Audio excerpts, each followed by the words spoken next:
আসসালামু আলাইকুম গাইস, কেমন আছেন সবাই? আশা করছি ভালোই আছেন। আল্লাহর রহমতে আলহামদুলিল্লাহ আমিও ভালোই আছি।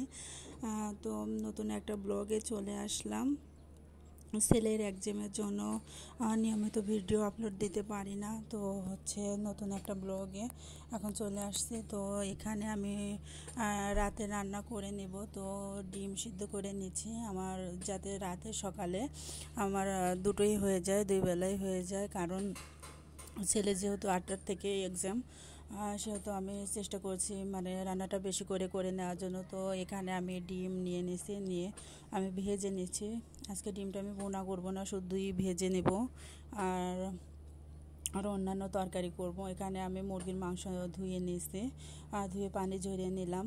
তারপরে এখানে আমি মুরগির মাংসটা অন্যান্য দিনের মতো আমি আজকে রান্না করব না। আজকে আমি মুরগির মাংসটা আগে ভেজে নিব। যেহেতু ব্রয়লার মুরগিটা একটু ডিফারেন্টভাবে রান্না করলে ভালো লাগে, ভেজে নিয়ে রান্না করলে কিন্তু অনেক মজা লাগে। তো এখানে আমি প্রথমে মুরগিটা ভেজে নিচ্ছি একটু পরিমাণে হলুদের গুঁড়া দিয়ে, ভালোভাবে ভেজে নেব। ডিম ভেজেছিলাম ওই তেলের ভিতর দিয়েই আমি ভেজে নিচ্ছি, ভালোভাবে ভেজে নেব।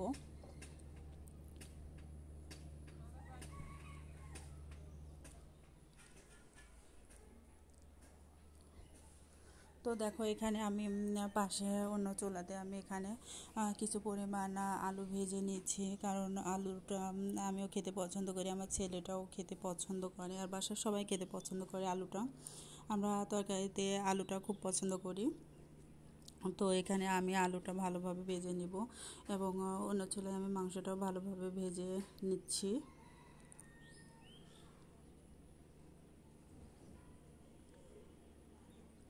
একসঙ্গে আমি দুটো কাজই সেরে নিচ্ছি। তো আমার মাংসটা ভাজা হয়ে গেছে, এখন আমি তেল দিয়ে দিচ্ছি। পরিমাণ মতো তেল দিয়ে আমি এখন মশলাপাতি দিয়ে নেব। তো আমি পেঁয়াজ তেলে দিই না, আমি যে ব্লেন্ড করে নিয়েছি যে পরিমাণ, কারণ ব্লেন্ড করে নিয়ে পেঁয়াজটা দিলে পেঁয়াজটার ঝোলটার গ্রেভিটা ভালো আসে, গাঢ় গাঢ় আসে। সেজন্য আমি পেঁয়াজ কেটে না দিয়ে আমি এইভাবে বেটে ম্যাক্সিমাম টাইম দিয়ে থাকি। তো এখানে আমি সাদা এলাচ, দারুচিনি সব কিছু মশলা আমি দিয়ে দিচ্ছি।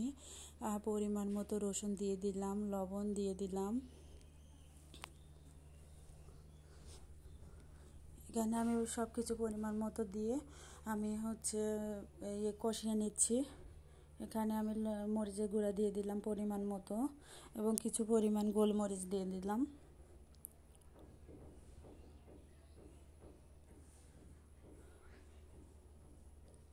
যেহেতু ঝাল ঝাল রান্না করব, সেহেতু আমি ঝালের পরিমাণটা একটু বেশি পরিমাণে দিয়ে দিলাম।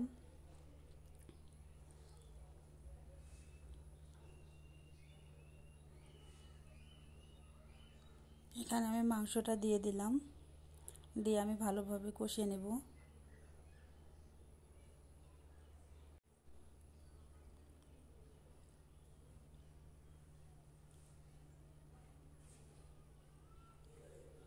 যেহেতু 8টা থেকে এক্সাম শুরু হয়, সেহেতু সকালে অন্যান্য কাজ করে আমি সময়টা করতে পারি না। তো আমি রাতে চেষ্টা করছি সব কিছু রান্না করে নেওয়ার জন্য।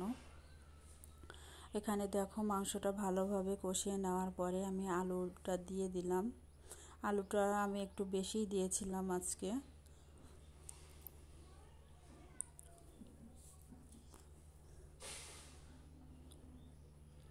এখানে আমার আলু দিয়ে মাংসটা ভালোভাবে কষানো হয়ে গেছে। আমি পরিমাণ মতো ঝোল দিয়ে দিলাম,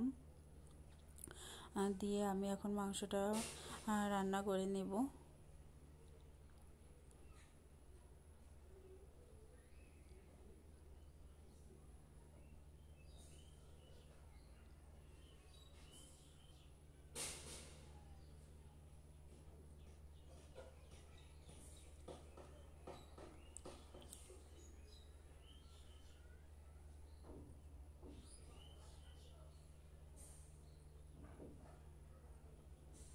তো দেখো আমার মুরগির মাংসটা প্রায় রান্না শেষ হয়ে আসছে, প্রায় হয়ে আসছে। আমি এখন কিছু পরিমাণ হচ্ছে জিরা গুঁড়া এবং ভাজা মশলা করে রেখেছিলাম, দারুচিনি, এলাচ এবং আরও মশলা আমি ঘরোয়াভাবে হচ্ছে করে নিয়েছিলাম গুঁড়া করে।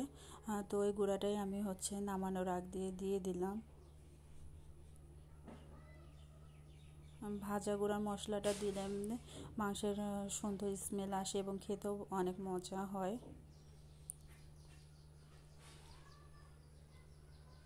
তো দেখো আমার মুরগিটা প্রায় হয়ে গেছে। একটু আমি ঝোলঝোলি রেখেছি, কারণ সকালে আবার গরম করতে হবে, সেজন্য আমি একটু ঝোলঝোলি রেখেছিলাম। তো এখানে আমি দেখো সকালে হচ্ছে পোলাও রান্না করে নিলাম শুধু। তো পোলাওটা রান্না করতে লেগে অন্য কাজ করতে লেগেছিলাম, জন্য একটু নিচে লেগে গিয়েছিল। তো ভালোভাবে ভাজার পরে আমি এখন পানি দিয়ে দিচ্ছি পরিমাণ মতো।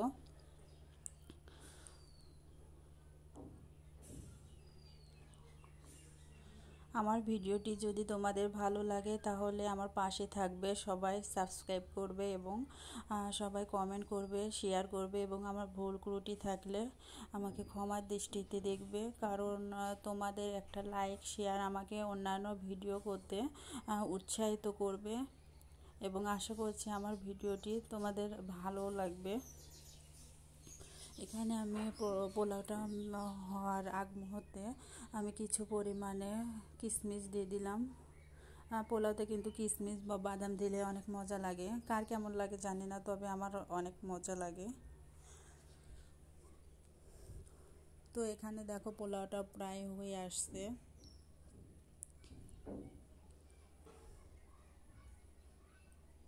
তো দেখো আমার সব রান্না কমপ্লিট। এখানে মুরগির মাংস, তারপরে এখানে সালাদ কেটে নিয়েছি।